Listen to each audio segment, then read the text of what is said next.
Hi friends, তোমরা সবাই কেমন আছো? আমরা ভালো আছি। আবারও নতুন একটা ভিডিও নিয়ে চলে এলাম তোমাদের কাছে। আমার আগের ভিডিওতে আমি তোমাদের সাথে শেয়ার করেছিলাম কলকাতা থেকে আজিমগঞ্জ আসার ট্রেন জার্নির সুন্দর কিছু মুহূর্ত। আর আজকের ভিডিওতে শেয়ার করব আজিমগঞ্জ ও মুর্শিদাবাদ ভ্রমণের একদিনের পুরো গল্প। আমরা আজিমগঞ্জ স্টেশনে পৌঁছে সেখান থেকে টোটো করে সবাই মিলে বেরিয়ে পড়েছিলাম। আমরা বার্গেনিং করে 800 টাকায় টোটো ফিক্স করেছিলাম, কিন্তু লাঞ্চ টাইমে ওরা আমাদেরকে যে রেস্টুরেন্টে লাঞ্চ করতে নিয়ে গিয়েছিল সেখানে ওরাও লাঞ্চ করেছিল এবং সেটাও প্রায় 200 টাকা মতো পড়েছিল। মোটামুটি 1000 টাকা পার টোটো আমাদের নিয়েছিল। প্রথমেই আমরা গেলাম মুর্শিদাবাদের বিখ্যাত জোড়া বাংলা মন্দিরে। এটা মুর্শিদাবাদের বরানগরে অবস্থিত। এটি মূলত একটি শিবের মন্দির। এখানে শিবেরই আরাধনা করা হয়। রানী ভবানীর দ্বারা নির্মিত হয়েছিল প্রাচীন এই টেরাকোটার স্থাপত্য। এটি আজিমগঞ্জের কাছে ভাগীরথী নদীর তীরে অবস্থিত। স্থানীয় লোকজনদের কাছে এই জোড়া বাংলা মন্দির গঙ্গেশ্বর মন্দির নামেও পরিচিত। এই মন্দিরে সুন্দর সুন্দর টেরাকোটার কারুকার্য রয়েছে, যা বাংলার ঐতিহ্যকে তুলে ধরে। এই গঙ্গেশ্বর মন্দির আবার চার বাংলা মন্দির কমপ্লেক্সের অংশ। এই মন্দিরটি এখানকার অন্যতম সেরা টেরাকোটার নিদর্শন। এখানকার চারপাশের শান্ত পরিবেশ এবং মন্দিরের কারুকার্য পর্যটকদের মুগ্ধ করে, যা আমাদেরকেও করেছিল। এই জোড়া বাংলা মন্দিরে আমরা বেশ কিছুটা সময় কাটিয়ে আমরা রওনা দিলাম পরের গন্তব্য রাজরাজেশ্বরী মন্দিরের দিকে। মুর্শিদাবাদের বড়নগরে রানী ভবানীর বাড়ির কাছাকাছি অবস্থিত এই রাজরাজেশ্বরী মন্দিরটি। কথিত আছে এই মন্দিরের প্রতিষ্ঠা করেছিলেন বাংলার অন্নপূর্ণা রানী ভবানী। এই মন্দিরে শারদীয়ার দুর্গা পূজার সময় বিজয়া দশমীতে বিসর্জন হয় না, বরং দশমীর পর পূর্ণিমা পার করে একটি শুভ দিনে দেবীকে বিসর্জন দেওয়া হয়। স্থানীয় জমিদার বাড়ির মন্দির হিসেবে এই পুজোয় স্থানীয় সব সম্প্রদায়ের মানুষের অংশগ্রহণ লক্ষ্য করা যায়। এই মন্দিরটি মূলত হিন্দু মুসলিম সম্প্রীতির প্রতীক হিসেবে গণ্য করা হয়ে থাকে। এই মন্দির স্থাপনের পেছনে রানী ভবানীর গভীর আধ্যাত্মিক নিষ্ঠা ও বড়নগরের প্রতি ভালোবাসার কাহিনী রয়েছে। এরপর আমরা চলে যাব আমাদের পরের মন্দির ভবানীশ্বর মন্দির। এটিও মূলত একটি প্রাচীন শিব মন্দির, যা 1755 সালে রানী ভবানীর কন্যা তারা সুন্দরী নির্মাণ করেছিলেন। এই মন্দিরটিও বরানগরে ভাগীরথী নদীর তীরেই অবস্থিত। এটি একটি আটকোনা ভিত্তির ওপর নির্মিত মন্দির, যার ওপরে উল্টোনো পদ্মফুলের আকৃতির গম্বুজ রয়েছে। মন্দিরের ভেতরে একটি বৃত্তাকার অলিন রয়েছে। এই মন্দিরটি কিন্তু পোড়ামাটির ফলক দ্বারা নির্মিত নয়, বরং চুনাপাথর ও সুরকি দিয়ে তৈরি এবং এতে অলঙ্কৃত নকশাও রয়েছে। এই মন্দিরটিও দেবাদিদেব মহাদেব শিবের উদ্দেশ্যে নিবেদিত। মন্দিরের বাইরের দেওয়ালে চমৎকার ফুলের নকশা এবং সামনের অংশে সাধারণ মানুষের অবয়ব খোদাই করা আছে। নাটোরের রানী ভবানী বরানগরকে বারাণসীর মতো পবিত্র স্থান হিসেবে গড়ে তুলতে এখানে 108টি মন্দির তৈরি করেছিলেন। তার মধ্যে এই ভবানীশ্বর মন্দির অন্যতম। এরপর চলে গেলাম আমরা চার বাংলা মন্দির দেখতে। এই মন্দিরটিও রানী ভবানীর দ্বারাই নির্মিত একটি পোড়ামাটির মন্দির কমপ্লেক্স। পলাশীর যুদ্ধের বেশ কিছু সময় পরে 1800 শতকের মাঝামাঝি সময়ে নটোরের রানী ভবানী এই মন্দিরগুলি নির্মাণ করেন। এগুলি বাংলা বা চৌচালা ঘরানার মন্দির, যা বাংলার গ্রামীণ কুঁড়েঘরের বাঁকানো ছাদের অনুকরণে তৈরি। এই মন্দিরটিও ভাগীরথী নদীর তীরেই অবস্থিত। মন্দিরগুলির দেওয়ালের অপূর্ব পোড়ামাটির কাজ রয়েছে, যাতে রামায়ণ মহাভারত এবং তৎকালীন সামাজিক জীবনের কিছু দৃশ্য ফুটিয়ে তোলা হয়েছে। কমপ্লেক্সটিতে উত্তরমুখী 4টি আলাদা আলাদা মন্দির একটি সারিতে রয়েছে। এরপর চলে গেলাম আমরা আমাদের পরের ডেস্টিনেশন পঞ্চমুখী শিব মন্দির। এই শিব মন্দির বিখ্যাত চার বাংলা মন্দিরের আশেপাশে বা তার অংশ হিসাবে পরিচিত। এইটি পোড়ামাটির বা টেরাকোটা কাজের জন্য সুপরিচিত এবং বাংলার প্রাচীন শিল্পের নিদর্শন। এখানে শিবলিঙ্গের 5টি দিক বা মুখ রয়েছে, যা শিবের 5টি মহাজাগতিক রূপকে বোঝায়। এরপর চলে গেলাম আমরা সোজা লাঞ্চের জন্য, কারণ এতটা ঘোরাঘুরির পর আমাদের প্রচণ্ড রকমের খিদে পেয়ে গেছিলো। আর আমাদের সাথে ছিল অনেকগুলো বাচ্চা কাচ্চা, তাই ওরা আর থাকতে পারছিল না, কারণ মন্দির ওদের আর তেমন ভালোও লাগছিল না।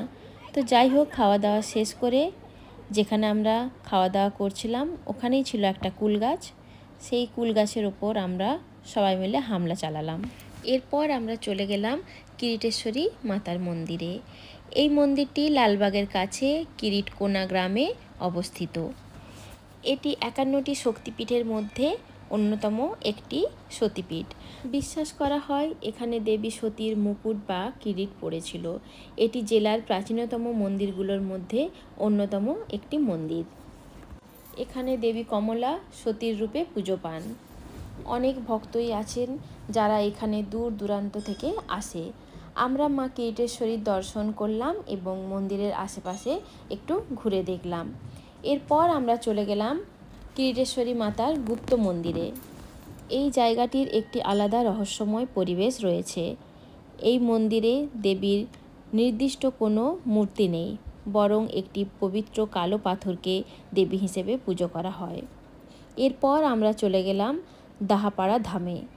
জায়গাটা ছিল খুবই শান্ত এবং আধ্যাত্মিক পরিবেশে ভরা। বৈষ্ণব ধর্মগুরু ও সমাজ সংস্কারক জগৎবন্ধুর জন্মভিটেই অবস্থিত একটি শান্ত আশ্রম।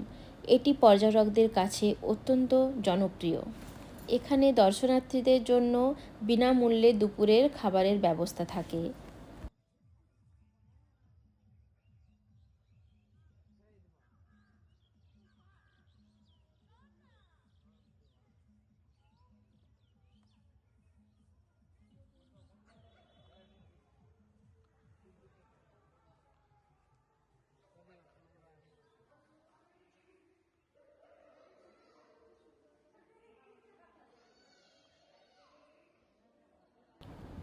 এরপর আমরা চলে যাব বাংলার স্বাধীন নবাবদের পতনের ইতিহাস বহন করে যেই জায়গা, সেই জায়গাটির নাম হলো খোশবাগ। খোশবাগে নবাব আলীবর্দী খাঁ ও তার নাতি সিরাজউদ্দৌলা সমাহিত হন। 1756 সালে আলীবর্দীর মৃত্যুর পর 23 বছর বয়সে সিরাজউদ্দৌলা সিংহাসনে বসেন এবং 1757 সালে পলাশির যুদ্ধে মির্জাফরের বিশ্বাসঘাতকতায় পরাজিত ও নিহত হন। এটি মুর্শিদাবাদের জিয়াগঞ্জে ভাগীরথী নদীর পশ্চিম তীরে অবস্থিত। মুর্শিদাবাদের খোশবাগ নিয়ে প্রচলিত আছে অনেক করুণ ও ঐতিহাসিক গল্প। ফরাসি শব্দ খোশ মানে হলো আনন্দ, আর বাগ মানে হলো বাগান, অর্থাৎ সুখের বাগান। কিন্তু আজ সেখানে কেবল ইতিহাসের নিঃশব্দ দীর্ঘশ্বাস শোনা যায়। আলীবর্দী খাঁ তার এই প্রিয় বাগানে 108 রকমের দুষ্প্রাপ্য গোলাপের চাষ করতেন। কথিত আছে গোলাপের গন্ধে পুরো এলাকা মম করত, তাই এই জায়গার নাম হয়েছে খোশবাগ। নবাবের মৃত্যুর পর তার নাতি সিরাজও এখানে অনেকটা সময় কাটাতে ভালোবাসতেন। সিরাজের মৃত্যুর পর ব্রিটিশ ও মির্জাফরের চরম লাঞ্ছনা সহ্য করেও সিরাজের স্ত্রী লুৎফুন্নেসা মুর্শিদাবাদ ছাড়েননি। তিনি দীর্ঘ 34টা বছর খোশবাগেই কাটান। প্রতিদিন সন্ধ্যায় সিরাজের সমাধিতে প্রদীপ জ্বালাতেন এবং নিজে হাতে পুরো বাগানটি পরিষ্কার করতেন। 1790 সালে তার মৃত্যুর পর তাকে সিরাজের পায়ের কাছেই সমাহিত করা হয়। খোশবাগের এই প্রাঙ্গণেই একদিকে আছেন বাংলার পরম সুহৃদয় নবাব সিরাজউদ্দৌলা, আলীবর্দী খাঁ এবং আমিনা বেগম। আবার অবাক করার মতো বিষয় হলো সিরাজের বিরুদ্ধে ষড়যন্ত্রকারী তার মাসি ঘসিটি বেগমকেও এখানেই সমাধি দেওয়া হয়েছে। ওনাদের ষড়যন্ত্রের জন্য হেরে গেছিল, ঠিক আছে, কিন্তু তখন উনি একটা সুযোগ পেয়েছিল পালিয়ে যাওয়া। সিরাজউদ্দৌলা ওনার মিসেস লুৎফুন্নেসা তার মেয়ে জোহরাকে নিয়ে ওনারা সবাই ছদ্মবেশ ধারণ করেছিলেন, যাতে ওনাদের সুবিধার জন্য, যাতে ওদেরকে চিনতে না পারে। আর ঠিক তখনই ভগবান গোলায় দানা শাহ নামে এক ফকিরের কাছে ধরা পড়েন। সিরাজ একসময় সেই ফকিরের অবমাননা করেছিলেন, আর সেই প্রতিশোধ নিতেই দানা শাহ মির্জাফরের সৈনিকদের খবর দেন। ধরা পড়ার পর তাকে যখন মুর্শিদাবাদে আনা হয় তখন লুৎফুন্নেসা বারবার প্রাণ ভিক্ষা চেয়েছিলেন, কিন্তু নিষ্ঠুর মিরন তা শোনেননি।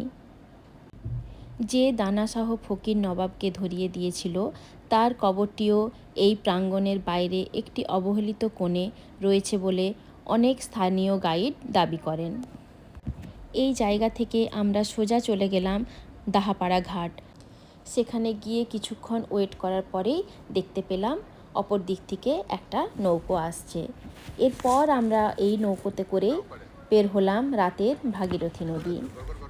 রাতের নদীর সেই দৃশ্য, রাতের অন্ধকারের হাজারদুয়ারি আর তার সাথে ঠান্ডা ঠান্ডা হাওয়া, সব মিলিয়ে অভিজ্ঞতাটা ছিল সত্যিই অসাধারণ।